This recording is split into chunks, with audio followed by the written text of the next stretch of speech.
남유다의 16대 왕인 요시야를 평가한다. 그러면 한마디로 여호와 보시기에 정직하게 행하였다 라고 할 수 있을 것 같습니다. 그 정직하게 행하였다 라고 할 때에 그 구체적인 내용들은 성전을 청결하겠다, 율법책의 말씀을 듣고 통에 잡았겠다, 또 유월절을 지켰다, 이런 일들이겠죠. 그러한 일들이 있고 난 이후 오늘 35장 20절 이렇게 시작을 합니다. 이 모든 일 후에, 그러니까 성전을 정돈하고 또 유월절 절기를 지키고 난 그 이후에 애굽 왕 느고가 유브라데 강가 갈그미스를 치러 올라왔다 라고 이야기하고 있습니다. 8살이라는 어린 나이에 왕위에 올라서 31년 동안 통치하는 그러한 일들, 이러한 통치의 모든 일들을 한마디로 이야기하면 대내적인 그러한 안정화라고 할 수 있을 것 같아요. 그러니까 국가의 내적인 이러한 그 통치에 힘썼다라고 할 수 있죠. 신앙이나 또 아니면 성벽을 견고하게 세우는 것이나 이러한 일들은 내적인 정상화라고 할 수 있을 것 같아요. 그런데 이제 오늘 우리가 읽은 이 본문, 그러니까 국내의 여러 가지를 정상화시킨 이후에 일어난 사건, 그러니까 대외적인 어쩌면 전쟁, 이러한 이야기를 하고 있는데, 이러한 일들을 대하는 요시야의 태도가 오늘 본문에 잘 나타나져 있습니다. 전쟁을 대하는 요시야의 그 태도. 애굽 왕 느고가 갈그미스를 치러 올라왔다라고 표현하잖아요. 병액 구절인 열왕기하 23장 특별히 29절에 보면 느고가 그 갈그미스를 실질적으로 치러 온 것이 아니라 아수르를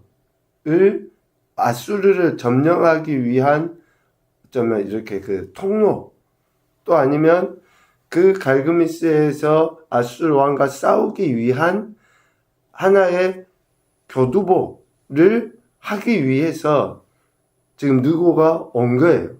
그러니까 실질적으로 남유다와 싸우려고 온 게 아니거든요.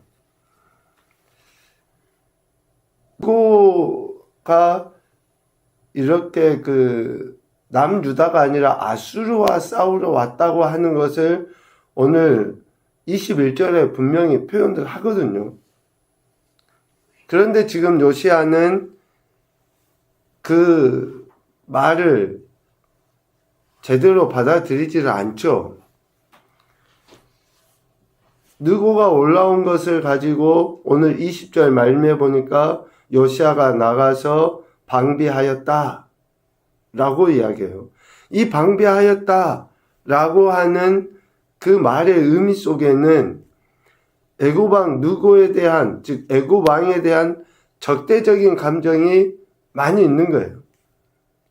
그리고 그 애굽 왕으로부터 적대적인 감정이 있기 때문에 나라를 지켜야 한다, 유다의 독립을 해치지 못하게 해야 된다 라고 하는 생각이 있었던 거죠. 그러니까 애굽 왕 느고와 맞서 싸우기 위한 준비를 했다라는 거예요. 그런데 요시야가 이렇게 행동한 것이 인간적으로는 당연히 맞죠. 아니, 애굽 왕이 와서 전쟁을 그 땅을 지나가려 하든지 아니면 그 땅에서 전쟁을 하려 하든지 하지 못하게 하는 건 맞아요. 당연히 인간적으로 보면 맞죠. 그런데 요시야에 대한, 남유다에 대한 하나님의 뜻하심이 있는 거죠. 그것을 지금 애굽 왕 느고를 통해서 오늘 21절에 분명히 이야기하는 겁니다. 갈그미스를 치러 올라오게 한 것은 하나님께서 애굽 왕 느고에게 명령하신 것이다 라는 것이고, 이를 위해서 하나님께서 애굽 왕 느고와 함께 하신다. 더 나아가서는 애굽 왕 느고를 막는 것, 거스르는 것은 결국 하나님을 거스르는 것이다 라고 21절에 구체적으로 느고를 통해서 이야기해요. 역사적으로 보더라도 하나님은 이방 사람들이지만, 비록 그 이방 사람들이라 할지라도 그들을 통해서, 그들을 감동시켜서 하나님은 하나님의 뜻을 나타내신 분이시거든요. 그러니까 하나님이 하시겠다고 하신 그것이 앞서야지. 당연히 인간적으로 보면 왕으로서 전쟁을 준비하고 이방 나라들이 쳐들어왔을 때 싸우려고 하는 것, 그보다 더 앞선 것은 하나님의 뜻이다. 비록 애굽 왕이지만 그를 통해 하나님은 아수르, 신은 강대국, 더욱더 강해져 가고 있는 아수르를 치기 위함이고, 또 하나님을 온전히 의지하지 못한 유다를 질책하기 위해서 하나님은 애굽 왕 느고를 지금 도구로 사용하고 계신 거죠. 그런데 요시야는 이런 애굽 왕의 말을 듣지 않습니다. 오늘 22절에 보면 요시야가 몸을 돌이켜 떠나기를 싫어하고, 그러니까 애굽 왕과 전쟁을 하려고 하는 거예요. 방비해서 이제는 애굽 왕과 싸우려고 하는 거예요. 몸을 돌이켜 떠나기를 싫어하고 오히려 변장하고 그와 싸우고자 하였다 라고 이야기해요. 왜 그렇습니까? 하나님의 입에서 나온 느고의 말을 듣지 아니했기 때문에 그래요. 우리가 그냥 국어의 표현으로 보면 하나님의 입에서 나온 느고의 말이라고 돼 있잖아요. 오늘 22절에. 얼른 생각하면 어떠한 표현이 맞습니까? 느고의 입에서 나온 하나님의 말씀. 이 국어적인 표현으로 보면 이렇게 맞겠죠. 그런데 하나님의 입에서 나온 느고의 말. 그러니까 느고의 말이 결국은 하나님의 말씀이라고 하는 것을 강조하고 있는 거예요. 비록 애굽 왕이지만, 이방의 왕이지만 느고가 지금 이렇게 한 말은, 21절과 같은 이 말은 틀림없이 하나님의 말씀이다 라고 하는 것을 이야기해요. 그런데 그 하나님의 말씀, 느고의 입을 통해 나온 하나님의 말씀을 요시야가 듣지 않아요. 오히려 변장하고 느고와 싸우려고 합니다. 변장했다라고 하는 말은 의복을 이렇게 다른 것으로 입었다, 또 아니면 어떤 가면이나 이런 걸 썼다, 그런 의미일 수도 있겠죠. 그런데 변장하고 그와 싸우고자 하였다라고 하는 말 자체는 뭡니까? 느고의 말이 하나님께서 하신 말씀이다 라고 하는 그 전제가 깔려져 있어요. 왜 변장을 합니까? 자신이 하는 이야기가 맞으면 변장할 필요가 없죠. 감출 이유가 없어요. 왜 숨어서 그러가 합니까? 하나님의 말씀이 아니다라고 분명히 요시야가 확신을 하고, 또 애굽 왕 느고가 속이기 위한 것이다 라고 하는 그런 생각이 있으면 변장할 필요 없죠. 애굽 왕과 싸우는 게 무슨 숨어서 해야 될 일입니까? 아니에요. 그런데 지금 요시야가 변장했다 라고 하는 말 그 자체는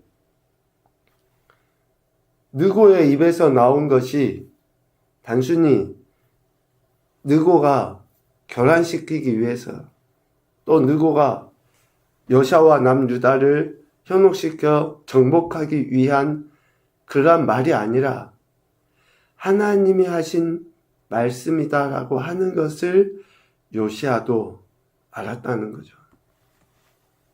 그래서 요시아가 변장했다라고 하는 것을 고의적으로 하나님의 명령을 어겼다라고 하는 그 이면의 내용이 담겨져 있다.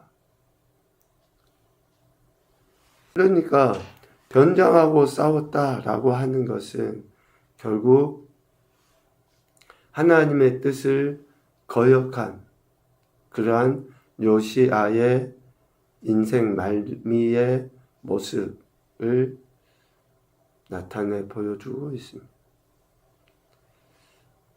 옳은 일을 하고 또 당당하다 그러면 변장할 필요가 없는 거죠.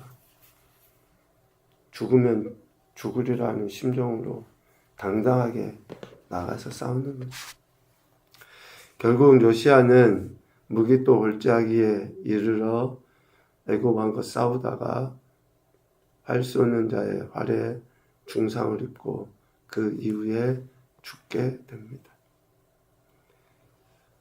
오늘 20절 첫 구절, 이 모든 일 후 곧 요시아가 성전을 정돈하기를 마친 후에 일어난 사건이에요.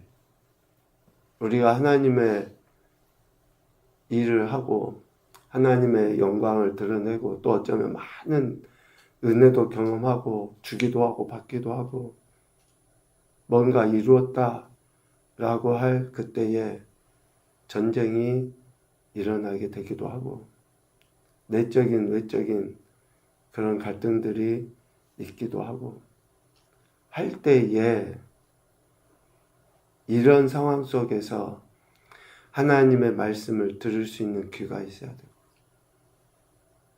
아니 지금 요시아에게는 누구 어떤 선지자가 와서 이런 이야기를 한 것도 아니고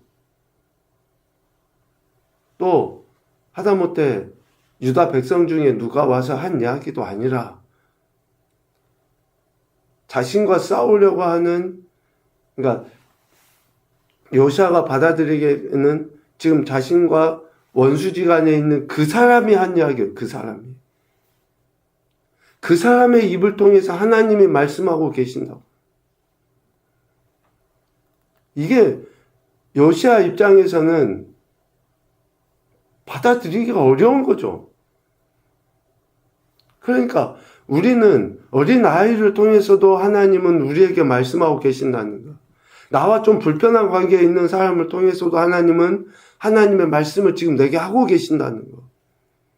모든 상황을 통해서 하나님은 내게 지금 하나님의 말씀을 듣도록 하고 계신다는 것을 우리가 정말 마음을 열고 받아들여야죠. 이 엄청난 종교 개혁을 하고 지금까지 지켜보지 못했던 6월절을 엄청나게 지켰던 그 요시아 아닙니까? 그런데 그에게 전쟁이, 그의 인생 마지막에 이런 비참한 죽음이 기다리고 있다. 하나님의 말씀. 그래서 무엇을 통해서든지 우리는 하나님을 의식할 수 있는 영적인 민감함이 있어야 되죠. 요시아는 결국 이렇게 죽음을 당하게 되죠. 죽음을 맞이하는 요시아를 그들의 조상들의 묘실에 장사하고 온 유다와 예루살렘 사람들이 요시아를 슬퍼하고 또 예레미야가 애가를 지어서 모든 노래하는 남자들과 여자들은 요시아를 슬퍼하며 노래를 부릅니다. 요시아와 같이 남유다에 있어서 엄청난 소위 은혜를 끼친 왕이 없었죠. 그래서 이런 것은 기릴 수 있고 또 추모할 수 있지만 요시아의 이러한 그 안타까움, 즉 인생 끝에 하나님의 말씀을 제대로 분별하지 못한 그 모습은 결국 비참한 죽음으로 끝난다라고 라는 것을 보게 됩니다. 첫 번째 교훈으로 생각해 보면 개인 혹은 나라의 역사는 오직 하나님의 선하신 뜻 가운데 인도함을 받는다. 요시아를 생각해 보십시오. 요시아의 남유다를 생각해 보세요. 개인이나 나라의 역사는 오직 하나님의 뜻에 있어요. 아무리 자기가 뭘 해고 어쩌고의 문제가 아니라 끝까지 하나님의 선하신 뜻을 의지하지 아니하면 안 된다는 것을 단적으로 보여주죠. 두 번째, 이방 나라와 사람을 통해서 하나님은 말씀하시고 역사하신다. 이방 나라와 사람을 통해서도 라고 표현해도 될 것 같습니다. 아무리 지금 경주에서 에이펙이 열리고 있잖아요. 뭐 국제 정세 보면 참 혼란스럽기도 해요. 그런데 그러한 나라들을 통해서도 지금 우리나라에 또 아니면 우리 각 개인에게 하나님은 말씀하고 계시는 거예요. 왜 이러지? 뭐 이렇게 우리가 불평하거나 뭐 한탄하는 문제가 아니라 그러한 개인이나 나라나 사건을 통해서 우리 자신에게 하나님은 지금 말씀하고 계신다. 세 번째, 말씀을 듣지 않는 어리석음의 마지막은 비참할 수밖에 없다. 하나님의 말씀을 듣지 않는 그런 어리석음, 그 이면의 교만함은 정말 비참해요. 그래서 늘 겸손하게 하나님 말씀 앞에 귀를 기울이려 하는 거죠. 오늘도 우리 삶의 주권자이신 하나님을 범사에 경외함으로 그 선하신 뜻에 순종하고 그 하나님의 말씀 우리 삶에 이루어질 수 있도록 겸손히 더 큰 은혜를 구하며 살아가는 귀하고 복된 한 날 되시기를 주님의 이름으로 축복합니다. 아멘.